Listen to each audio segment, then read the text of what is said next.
یا سیدی یا رسول اللہ وعلی آلک و اصحابک یا سیدی یا حبیب اللہ۔ کروڑہا مرتبہ شکر ہے اس ذات غفور الرحیم کا جس رب لم یزل نے ہمیں اپنی زندگی میں ایک مرتبہ پھر اپنا مہمان مہینہ رمضان المبارک دیکھنا نصیب فرمایا۔ اللہ رب العزت ہمیں اس بابرکت مہینے کے فیوز و برکات نصیب فرمائے، اور اللہ رب العزت ہمیں اس بابرکت مہینے کا ادب اور اس کا احترام کرنے کی توفیق عطا فرمائے۔ یقیناً یہ اللہ رب العزت کی بارگاہ سے مغفرت کا مہینہ ہے اور بخشش کا ایک بہانہ ہے جو اس ذات نے ہمیں عطا فرمایا ہے۔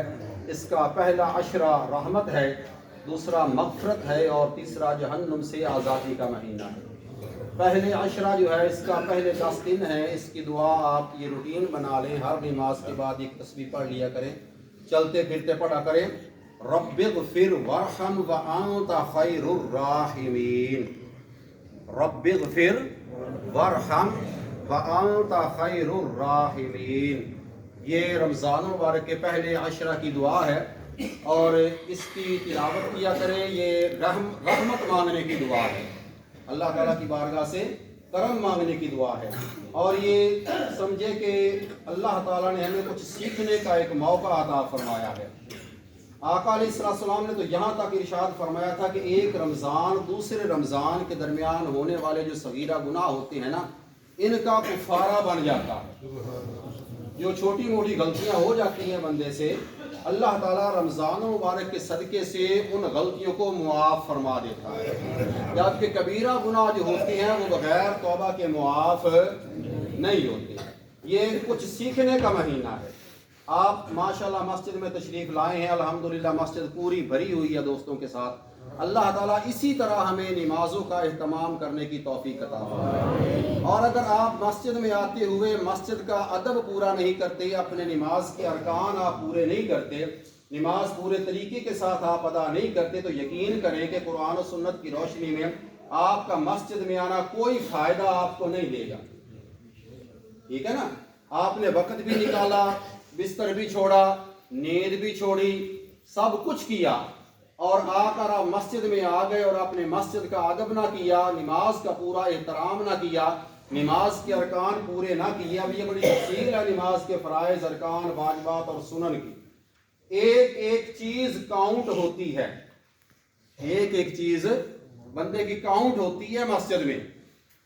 مثال کے طور پر آپ نے روزہ رکھا ہے، اللہ رب العزت کے فرشتے دعا کرتے ہیں، الہ العالمین یہ تیری رضا کی خاطر اٹھا ہے، اس کے گناہ معاف کر دے۔ بستر آپ کا آپ کے لیے دعا کرتا ہے، یا اللہ اس نے تیری رضا کی خاطر مجھ کو چھوڑا ہے، یا اللہ تو اس کو جنت کے بستر عطا فرما دے۔ ٹھیک ہے نا؟ پانی وضو کا آپ کے لیے بخشش کی دعا کرتا ہے۔ ٹھیک ہے نا؟ آپ قدم قدم پہ آ رہے ہیں، ایک ایک نیکی مل رہی ہے، وہ نیکیاں آپ کے کھاتے میں کاؤنٹ ہو رہی ہیں۔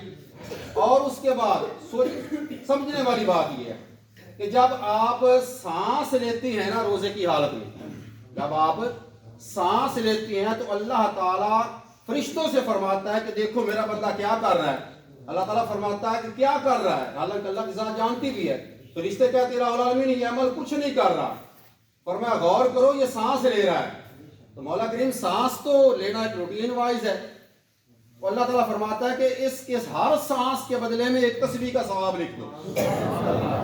ہر سانس کے بدلے میں ایک تسبیح کا ثواب ہے۔ وہ تسبیح کیا ہے؟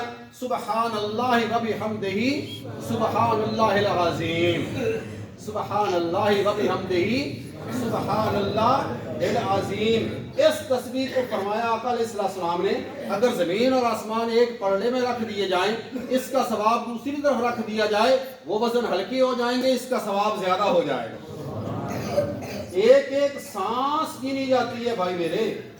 آپ مسجد میں آتے ہیں، جماعت کھڑی ہوتی ہے، تراویح کی نماز کھڑی ہوتی ہے، ٹھیک ہے نا؟ جہاں تک امام کی آواز جا رہی ہے آپ انفرادی طور پر اپنی نماز نہیں پڑھ سکتے، یہ مسئلے والی بات ہے۔ اور اگر آپ اپنی اللہ اکبر کہہ کر نیت کر کے کھڑے ہوگا تو پھر آپ کے آنے کا کوئی فائدہ نہیں ہوگا۔ یہ میں عرض کر رہا ہوں، ان کو سمجھے۔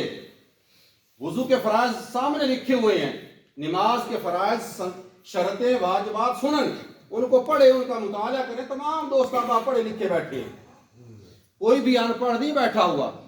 اس لیے ان کا مطالعہ کریں، ان کو سمجھیں، ان پہ عمل کریں، پھر آپ کے آنے کا فائدہ ہوگا۔ ورنہ یہ ایسے آ گئے اور حضور صلی اللہ علیہ وسلم نے فرمایا کہ نماز اتنی جلدی سے پڑھ لی، پورے طریقے کے ساتھ نہ پڑھی، جیسے جلدی آدمی ٹھونگے مارتا ہے، تو فرمایا اسی طرح تم مار کر چلے گئے تو تمہارے آنے کا کوئی فائدہ نہیں ہوگا۔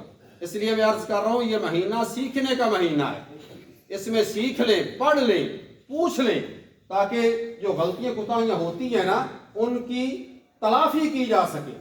اور اگر غلطی کے ساتھ ہم نماز پڑھتے رہے اور اپنے یہ سارے کام اسی طرح ہم کرتے رہے تو پھر نہ ہماری نماز ہوگی، نہ ہمارے آنے کا کوئی فائدہ ہوگا۔ اس لیے بار بار میں ریکویسٹ کر رہا ہوں کہ یہ رمضان کا مہینہ ہے، رحمت کا مہینہ ہے۔ اور ایک اور بات آپ نے نوٹ کرنی ہے، اپنے پورے گاؤں میں ہم نے اپنی بھی اصلاح کرنی ہے، دوستوں کی بھی اصلاح کرنی ہے۔ جو آپ کو دوست نظر آئے سر عام رمضان مبارک کی بے ادبی کرتا ہوا، بے ادبی اس کو پیار سے سمجھائیں کہ یار یہ رمضان کا مہینہ ہے، ایک مہینہ ٹھہر جا اور اس کے بعد پھر جو مرضی آئے کر لینا۔ اس لیے کہ اگر اس مہینے میں اگر نیکی کا ثواب 10 گنا، 70 گنا، 700 گنا ہے تو پھر اس مہینے میں گناہ کا عذاب بھی زیادہ ہے، گناہ کا عذاب بھی، نافرمانیوں کا عذاب بھی زیادہ ہے۔ اس ذات کا کرم تو اتنا ہے کہ آپ آئے ہیں مسجد میں، آپ نے 2 رکعت نفل پڑھے ہیں، اللہ تعالیٰ نے ثواب فرض کا عطا فرما دیا ہے۔ آپ نے فرض پڑھے ہیں، اللہ تعالیٰ نے ثواب 70 فرضوں کا عطا فرما دیا ہے۔ کتنی بڑی یہ کرم نوازی والی بات ہے۔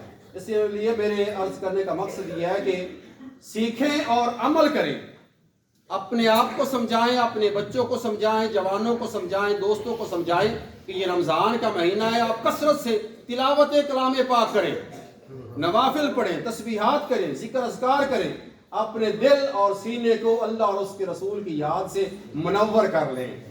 اللہ تعالیٰ ہم سب کو عمل کرنے کی توفیق عطا فرمائے۔